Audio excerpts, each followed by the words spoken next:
Voilà, mes amis, on reprend après une longue interruption, on reprend notre cours avec notre grand, cher et puissant ami Eliaou Bocara.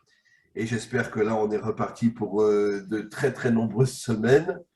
Et comme vous le savez, bon, on avait des difficultés. Moi, j'ai eu le corona. Et, bon, on avait des difficultés qui ont fait qu'on a dû arrêter nos cours pendant, je crois, 2 ou 3 semaines. Mais ça y est, on reprend. Et voilà, on est dans la Torah 56. C'est une Torah que l'on va faire en plusieurs cours. On est dans la Torah 56 du premier tome du Likutei Moharam. Et je commence. Je vais lire 4, 5 lignes et tout de suite, je cède la parole à notre grand ami Eliaou.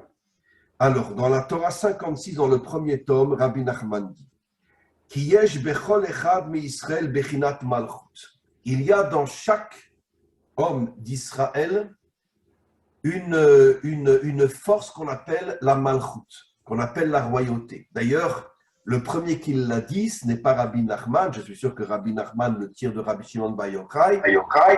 C'est dans le réseau, le micro résonne. Le Rabbi Shimon Bar Yochai dit clairement dans le Talmud et dans le Zohar, Kol bene Israël bene melachim em. Dans chaque Israël, il y a une force qu'on appelle la malchut, qu'on appelle être un roi. D'ailleurs, le Talmud rajoute, pas le Talmud, pardon, Rabbi Shimon rajoute, c'est quoi la définition d'un roi? C'est pas celui qui est assis sur un trône avec une couronne sur la tête. Il y a le micro résonne, on m'entend 2 fois, Eliaou. Ouais, j'essaye de voir ce qu'il est. Je vais couper mon micro comme ça. Ah, et alors tu l'ouvriras une fois que tu parles. Très bien, bravo Eliaou. Et donc, la définition d'un roi, je l'ai déjà dit 10 fois dans des centaines de cours, 100 fois dans des centaines de cours, c'est pas l'idiot qui est assis sur son trône avec une couronne sur la tête. Le roi, dit Rabbi Shimon Bar Yochai, le maître du Zohar, c'est celui qui ne rebrousse jamais chemin devant un obstacle. Au contraire, il fonce et il défonce l'obstacle. Ça, c'est la définition d'un roi. J'oserais presque dire que malheureusement, avec 3000 ans d'exil, une grande partie d'Israël a perdu cette dimension de foncer dans les obstacles et de les défoncer et de les faire tomber, parce que sur 4000 ans d'histoire, on a déjà 3000 ans d'exil, ce qui veut dire que ça a drôlement affecté notre ADN, ça a drôlement affecté notre caractère, on a tellement souffert, on s'est retrouvé dans les camps, on s'est retrouvé dans les chambres à gaz, on s'est retrouvé dans les pogroms, dans l'Inquisition, dans brûler vif pendant les croisades ou les croisés. Dans chaque ville où ils passaient, ils enfermaient tous les juifs dans les synagogues et ils les brûlaient vifs, hommes, femmes et enfants. Je peux comprendre que ça a énormément abîmé notre caractère, mais on le retrouvera, ce caractère de roi. On va le retrouver avec le Mashiach, on va le retrouver avec la délivrance finale. Et il existe déjà au milieu de nous aujourd'hui. Je demande à Eliaou de se fermer les oreilles, mais Eliaou est un véritable roi, parce que c'est un homme qui, depuis son enfance, fait des arts martiaux. C'est un homme courageux, un véritable fonceur et défenseur. Bien sûr qu'il y a dans notre peuple des dizaines, des centaines, voire peut-être même des milliers de personnes qui ont cette royauté en eux. Mais malheureusement, ce n'est qu'une minorité. Au niveau de l'ensemble du peuple, ce n'est malheureusement pas le cas, mais nous allons retrouver cette royauté. Je recommence. Chacun, selon son niveau, a cette dimension de roi en lui. Encore 2, 3 phrases et je passe la parole à Eliaou. Qui yeshlo bechinot malchut, tout le monde, on parle des vrais Israël, ont cette notion de malchut en eux. Yeshu sorer bebeito, il y en a par exemple qui prend sa famille en main et qui assume tout ce que sa famille doit recevoir de lui. En ce sens, il a une certaine forme de direction, puisqu'il assure la nourriture, il assure la réussite du couple, la réussite avec les enfants, etc. Il y en a qui ont encore plus de pouvoir. Il y en a qui, eux, sont de véritables dirigeants, qui dirigent un peuple ou même dirigent plus encore. Chacun selon la dimension de Malchut qui est en lui. Mais Prinot, comme il est dit dans la Torah, il y a ceux qui dirigent des milliers, il y a ceux qui dirigent des centaines, il y a ceux qui dirigent des dizaines, etc. Encore une phrase, Ubechinat malchut azot yesh bechol echad. Cette notion existe dans chacun d'entre nous. Après, il va rentrer plus dans les détails. Je cède la parole à Eliaou et la question sur laquelle je voudrais commencer avec Eliaou, c'est cette notion donc de malchut, qui est cette notion finalement de prendre des responsabilités, de ne pas être un mouton, de ne pas être un esclave, de ne pas être quelqu'un qui baisse la tête et qui suit tout ce qu'on lui dit. La malchoute, finalement, comme un roi, comme un dirigeant, c'est celui qui prend des décisions, qui prend des responsabilités. Je voudrais que tu m'expliques plus en profondeur, Eliaou, comment tu vois, toi, les choses. Alors, Shalom Aleichem, Arav, c'est toujours un grand plaisir de partager avec vous et de pouvoir reprendre cette étude. Alors, je pense que, comme vous l'avez dit, le peuple hébreu, en partie, a perdu sa souveraineté, mais l'humanité tout entière, c'est-à-dire l'être humain, a perdu une part de sa souveraineté. Et retrouver sa souveraineté, c'est la capacité de décider, la capacité d'être responsable, la capacité de se relever et la capacité surtout d'avoir la conscience de ne pas se faire manipuler. Et là, la phrase de Rabbi Nachman, elle est magnifique, c'est-à-dire que chacun d'entre nous est un roi. C'est-à-dire qu'au final, on est les sujets de personne, si ce n'est Akadosh Baruch Hu. Mais sinon, chacun d'entre nous est censé être un roi et être souverain sur son propre royaume, sur la faculté plutôt, de dessiner sa vie. Et on nous a tellement réduits au fur et à mesure du temps et étouffés qu'on a oublié qu'on est capable de vivre la vie qu'on veut. On a la capacité par nos pensées de réaliser notre royaume personnel qui, surtout si c'est la volonté divine de vivre aligné avec nous-mêmes et de vivre ce qu'on doit vivre sur cette terre. Et pour l'instant, malheureusement, on vit le rêve d'une petite élite qui dirige cette planète et qui est en train d'étouffer et de rendre la vie des gens amère. Oui, cette élite est une élite pervers et corrompue. Ils ont le pouvoir de régner, mais en vérité, c'est tous des crapules, sans la moindre exception. Exactement, c'est-à-dire ils tuent le rêve. Et comme je dis souvent, pour moi, on est dirigé par ce qu'on appelle de la perversion narcissique, c'est-à-dire des êtres qui diminuent les êtres humains, qui leur empêchent de s'éduquer, de s'élever, d'avoir un haut niveau de conscience, et qui ne cessent de les matraquer par les impôts, par les guerres, par les génocides, par les tortures, par la télévision qui est en train de bombarder l'esprit des jeunes, des adolescents et même des adultes. Et comme ça, ils enlèvent la confiance que l'être humain a en lui. Et l'être humain a oublié les facultés et les pouvoirs exceptionnels qu'il avait en lui de créer sa propre réalité. Et malheureusement, on est en train de construire petit à petit la tour de Babel, pierre après pierre, juste sous la décision de certains tyrans et de certains dictateurs et de certains manipulateurs mondiaux qui sont en train de nous diriger dans un chemin qui nous coupe de notre souveraineté. Et ça, Rabbi Nachman l'avait vu, mais depuis longtemps, Moshe Rabbeinu l'a vu aussi, depuis le démarrage de l'histoire, cet être, cette force, cette petite élite négative, ça n'est autre que les forces du Nachash qui ont convoité justement la force et l'énergie humaine, donc le plan adamique de départ, et qui a voulu la détruire parce que la lumière était tellement forte, était tellement grande. Il faut savoir, Arabe, vous le savez très bien, on a reçu quand même la force du Créateur en nous. On a la capacité de transformer cette planète et l'univers tout entier à l'image du Créateur. Et ça, l'humain l'a oublié. L'humain croit seulement qu'il est enfermé dans son petit bout de chair et qu'il est dirigé à travailler comme un esclave, à payer ses impôts et à payer des crédits interminables qui l'empêchent de révéler sa vraie souveraineté. Donc, on voit que Rabbi Nachman, ce qu'il cherche, c'est libérer l'être humain. Et quand la conscience humaine se libère, ça crée des petits rois David un peu partout qui n'ont pas peur d'affronter Goliath, qui n'ont pas peur d'affronter ces empires, d'affronter cette élite qui au final est qu'une petite poignée d'hommes avec peut-être une conscience qui est élevée, qui ont peut-être des millénaires d'avance sur l'humanité d'aujourd'hui. Parce que malheureusement, l'humanité d'aujourd'hui, au lieu de se connecter à la source, c'est connecté aux religions, c'est connecté à des choses qui l'ont détourné de sa propre lumière et malheureusement qui nous enlève cette souveraineté. Donc avant de pouvoir reconstruire le temple, et vous l'avez très bien dit, Arav, il va falloir reconstruire l'identité adamique, c'est-à-dire qu'est-ce qu'être un homme aujourd'hui, quelles sont les responsabilités d'un homme, quelles sont les responsabilités d'une femme, quelles sont les responsabilités d'un couple, parce qu'on peut toujours rêver et attendre le Beth Amikdash, tant que les couples, il n'y aura pas l'unité dans les couples et l'harmonie dans les couples, on n'aura jamais le Beth Amikdash. Bien sûr que non.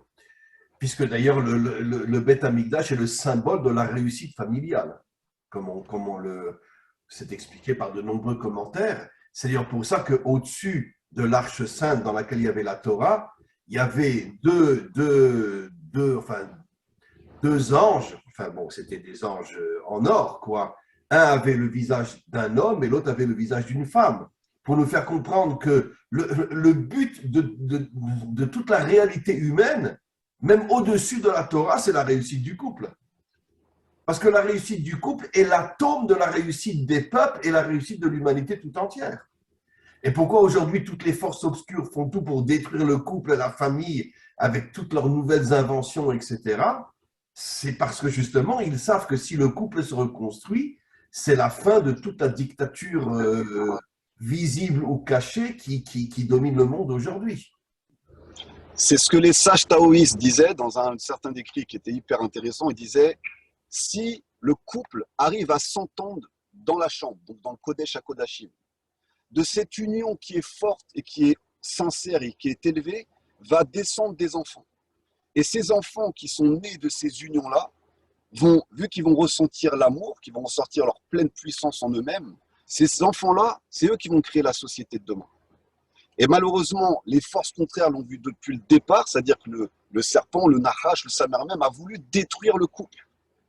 C'est la première destruction qu'il y a eu, c'est cette destruction du couple qui a été orchestrée par les forces obscures qui travaillent pour Hachem, il faut bien dire la vérité. Ces forces obscures, c'est des programmes créés par Hachem, c'est pour justement, comme vous l'avez dit très bien dès le départ, pour que nous ayons le libre arbitre de faire le bon choix. exactement, et puis qu'on devienne justement des rois, c'est-à-dire la souveraineté de dire nous, on s'oppose au mensonge, on s'oppose à l'obscurité. Et même si on est tombé dans le mensonge, on est tombé dans l'obscurité, on est tombé dans la débauche, on a expérimenté dans la chute d'Adam Arishon toutes ces forces contraires, ces forces négatives. Mais maintenant qu'on les a goûtées et qu'on est tombé dedans, on peut faire le choix.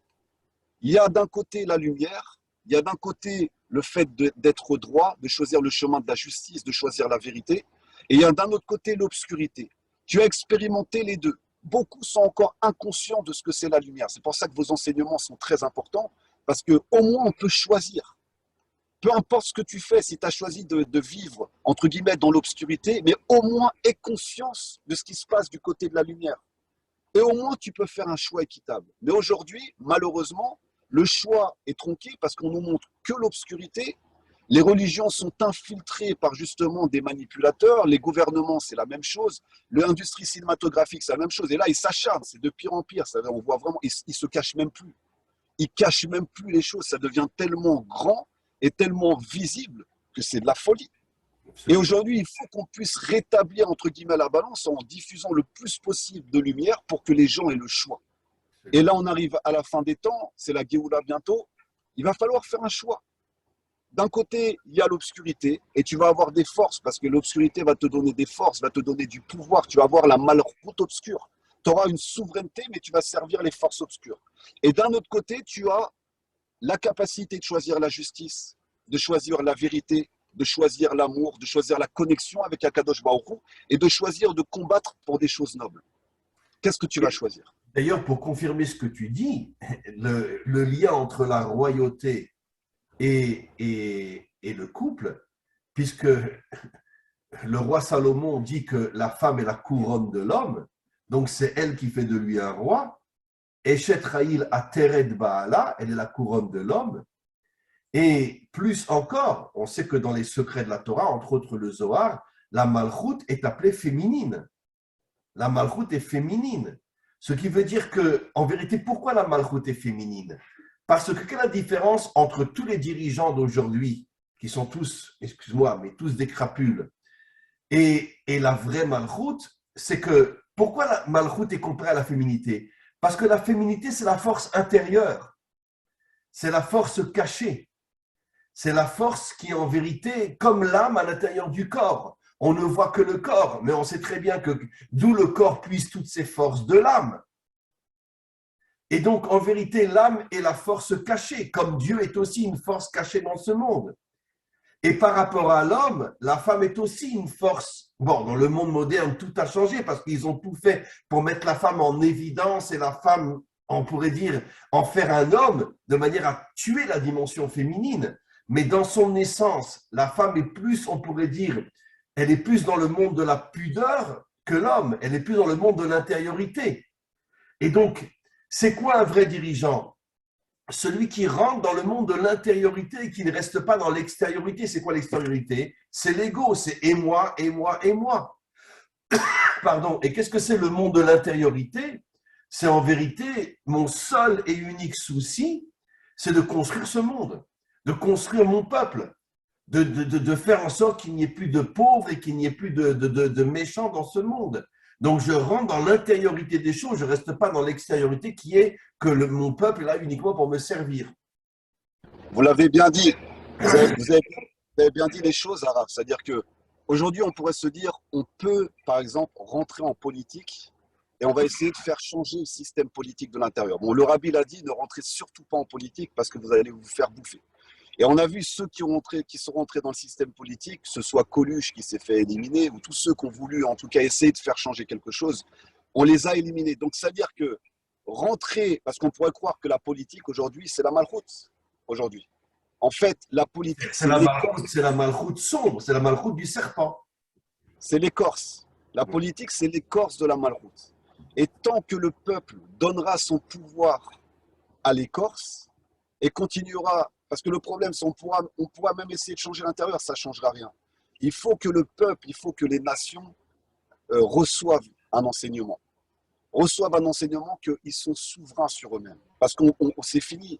On ne peut plus attendre que les chefs d'État, les politiciens fassent les choses à notre place. On est responsables. C'est nous les coupables de mettre des tyrans, des dictateurs. Je t'interromps juste pour confirmer ce que tu dis. Dans le Talmud, il est dit En meler bli am. Un dirigeant ne peut pas diriger sans le peuple. Ça veut dire que le peuple est associé dans la direction. En meler bli am. Ce qui est l'absolu contraire aujourd'hui dans tous les pays. Quel est le dirigeant qui s'intéresse au peuple? Or, nos maîtres disent, le peuple est à la hauteur du dirigeant. Sans le peuple, le dirigeant n'est pas un vrai dirigeant. Mais c'est ça le problème du système politique. Et pas que du système politique, du système religieux, c'est la même chose. On l'a vu avec les explorateurs. C'est-à-dire que l'homme politique, le dirigeant spirituel, le chef d'entreprise, même le père de famille, il peut rentrer dans un système où, au final, il veut l'attention, il veut les voix, il veut séduire, il veut plaire, il veut les honneurs, il veut le pouvoir. Et tant que le système fonctionnera comme ça, on n'aura jamais un roi, parce que le roi, c'est tout le contraire. Le roi, il veut rien pour lui. Un roi, en tout cas, qui dirige Israël ou qui dirige l'humanité, le roi Mashiach, il veut rien pour lui. Lui, il est là juste pour comprendre, sonder le mal de sa génération et comment permettre à chacun de sa génération de devenir des petits rois qui vont reconnaître le roi des rois. Ça doit être son seul souci. D'ailleurs, le Mashiach, dès qu'il aura reconnecté Hachem à son monde, il disparaîtra complètement. Bien C'est sûr. sûr et certain. Il n'est pas là pour... On ne saura même plus où il est. Il va complètement rentrer dans le peuple et redevenir un simple citoyen.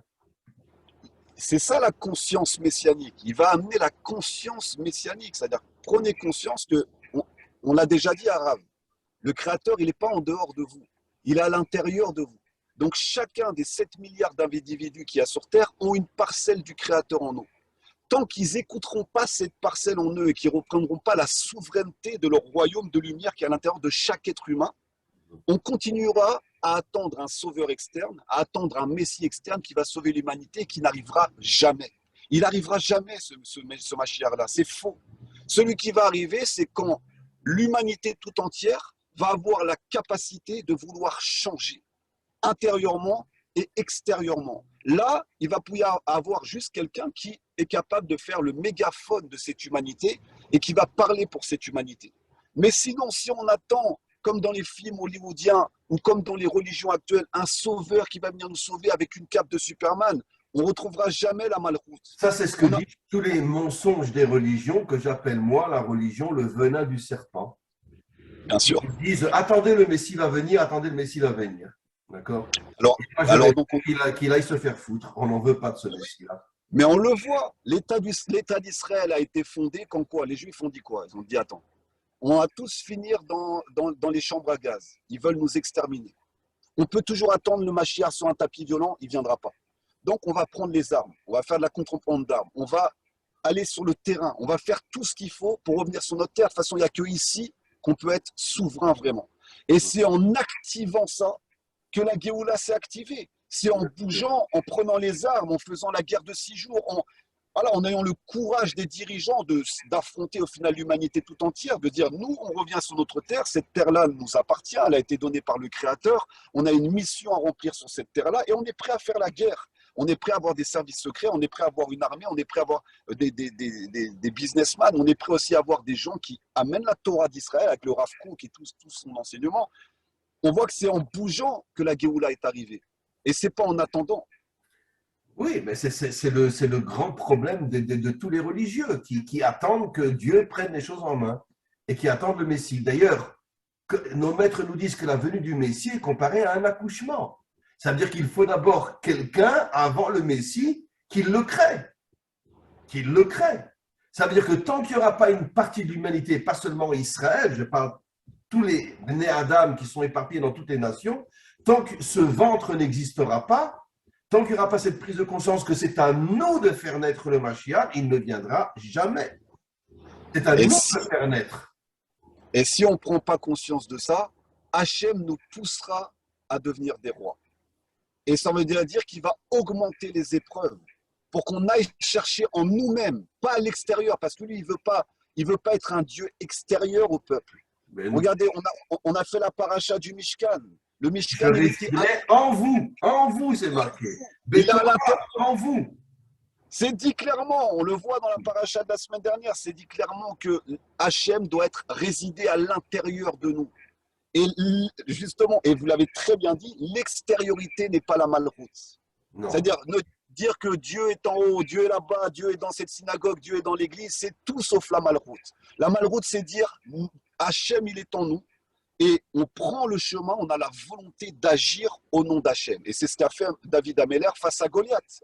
Bien Toi, sûr. tu viens au nom de ton armée, au nom de ta force, moi, je viens au nom d'Hachem. C'est un verset explicite. Toi, tu viens au nom de ta force et moi, je viens au nom d'Hachem. Au nom d'Hachem. Donc ça veut dire qu'il est à l'intérieur de moi, retrouver sa souveraineté, c'est ce qu'il a voulu nous enseigner, Rabbi Nachman. Chacun d'entre nous, on est des rois si on fait vivre un Hachem à l'intérieur de nous. Et s'il est à l'intérieur de nous, on ne doit plus avoir aucune crainte, ni pour la Parnassa, ni pour l'avenir, ni pour quoi que ce soit. On fonce, comme vous le dites très bien depuis longtemps, on est des mêlères, on a confiance en nous. Et c'est pas on est effacé, on est coincé, pas du tout. On relève la tête, on bombe le torse, on se tient droit et on est prêt à agir parce qu'à l'intérieur de nous, on s'est nettoyé, on a fait de chouva parce qu'on ne peut pas se relever tant qu'on n'a pas fait de chouva.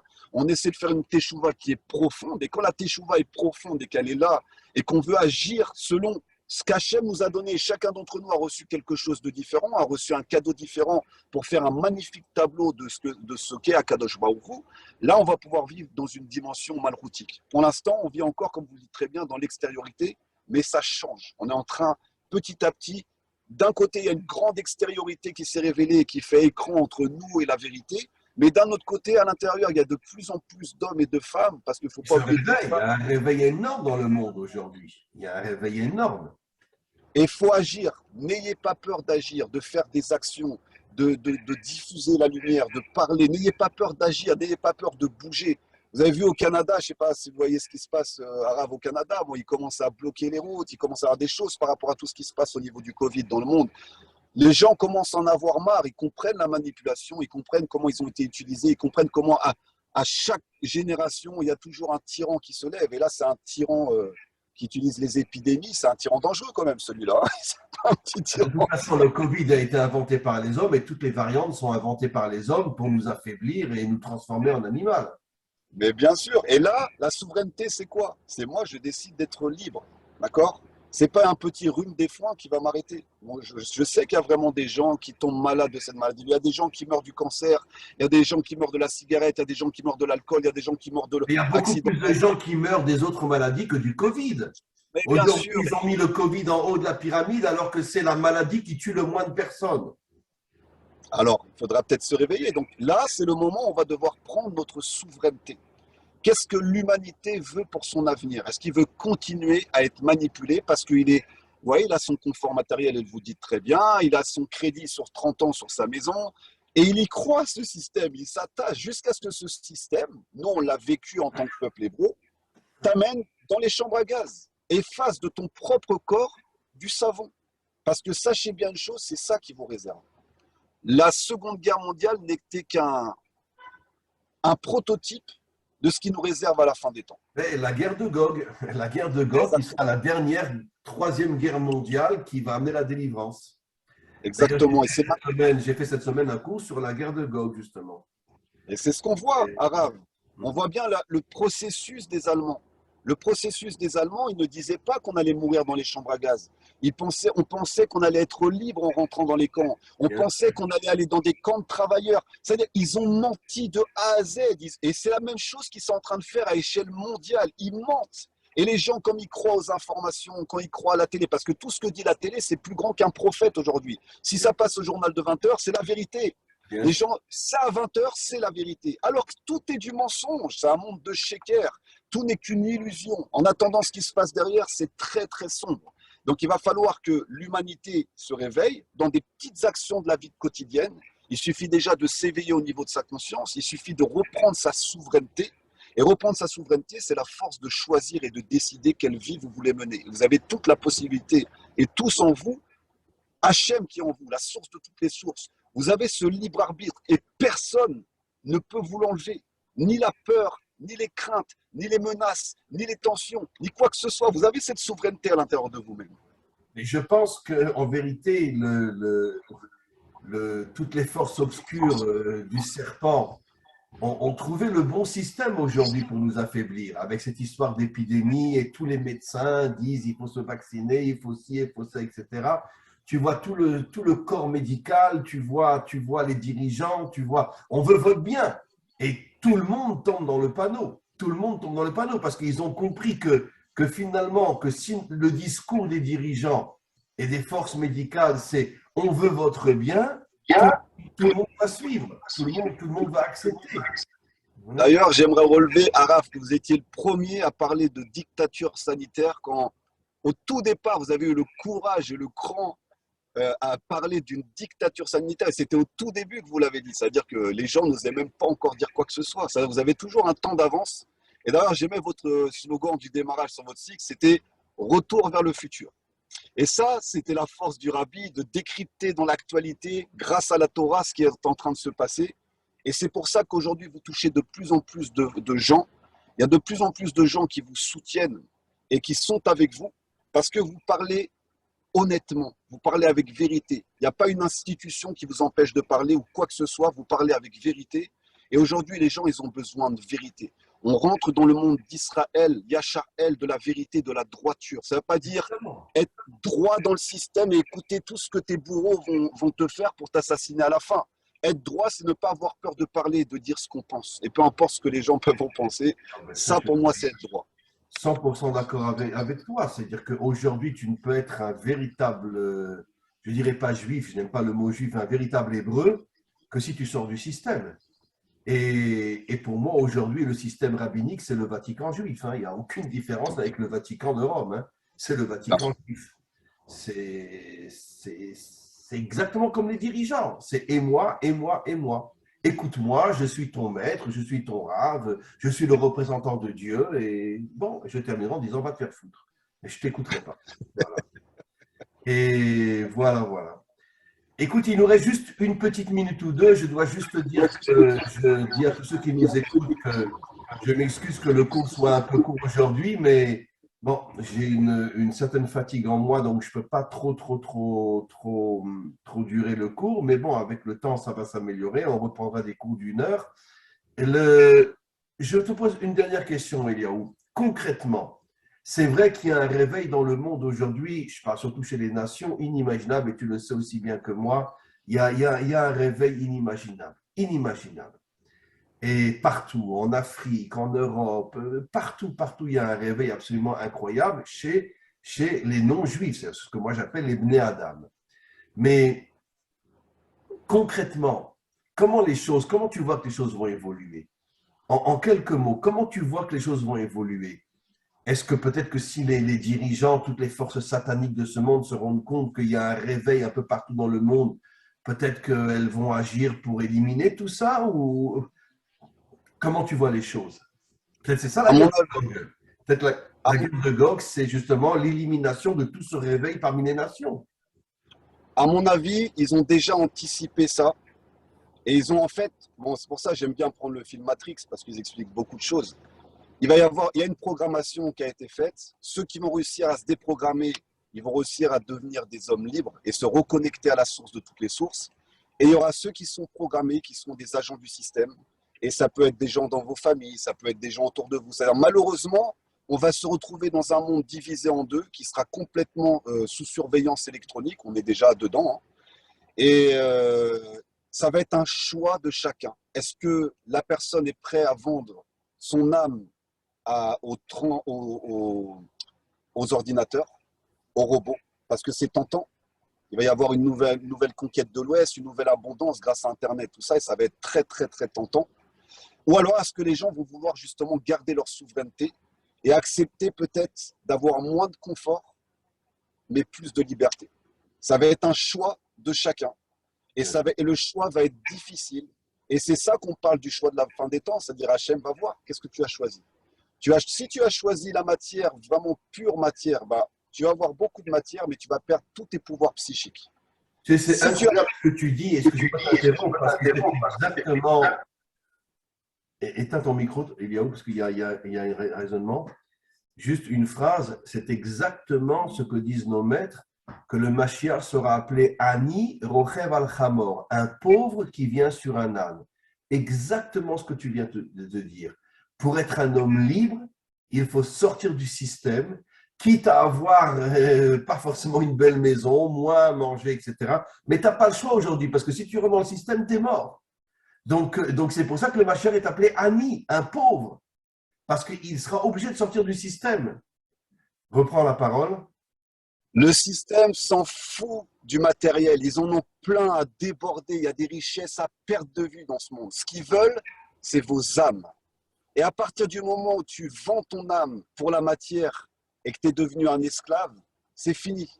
Donc, en fait, il va falloir, c'est pour ça que vos enseignements sont très importants. Qu'est-ce qui est important pour vous? Est-ce que c'est être reconnecté à cette âme divine qui est illimitée, qui est remplie de pouvoir? On n'utilise même pas un dixième de cette âme. Il parle du cerveau, mais l'âme, on ne sait même pas encore Bien les sûr. capacités. Alors, est-ce que vous allez choisir le chemin de l'âme avec le corps et la matière, bien sûr, le tout ensemble? Ou alors est-ce que vous allez troquer quelque chose qui est d'une valeur inestimable contre de la poussière du serpent? Ça va être à vous de choisir. Absolument. Écoute, merci beaucoup, beaucoup, beaucoup, Eliaou. On reprend ce cours mardi prochain à 2 heures heure Israël, 1 heure heure française. On continuera parce qu'il y a encore énormément de choses magnifiques à voir. Et voilà, merci beaucoup, beaucoup, beaucoup, Eliaou, et on se retrouve très, très prochainement. Merci beaucoup, Araf. Qu'Hachem vous donne des forces et que ce petit rhume des fois puisse passer rapidement et que vous retrouviez toute votre force. Amen, amen. Merci beaucoup, Eliaou. Fais des bonnes choses. Au revoir.